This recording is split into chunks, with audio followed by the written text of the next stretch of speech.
मैं कहनी नहीं दिखन रही।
बारिश हो रही है बहुत तेज। साढ़े को माशाल्लाह बहुत थोड़ा मौसम हो गया। मैं दो मुर्गियाँ नहीं गई थी कपड़े में रखे थे दूर। हाँ मैं तो बोलता हूँ तो लाकर नहीं कर मगर सेंड तक कर लो सारे ये वो हो गया था मेरे पानी ज़्यादा पानी बनाने वाला नहीं करता तो मैं नल में ज़्यादा पानी लगा पानी जितना लगा लगा तो सही कर और ऐसे करने में मुझे बहुत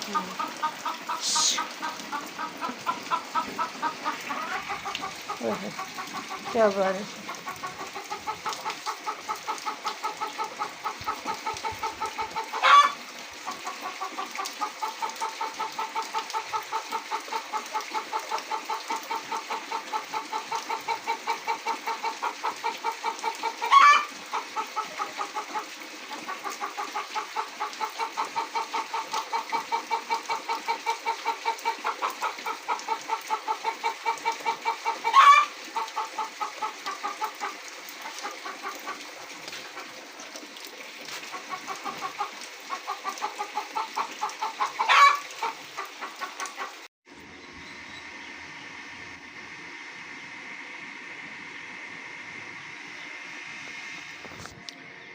शुक्र अल्हम्दुलिल्लाह जी बारिश गई है अभी रुक और मौसम हो गया साफ़। ठीक है बादल जो है ना वो हैं हल्के फुल्के लेकिन मौसम साफ़ हो गया और धूप जो है ना हल्की हल्की निकल रही।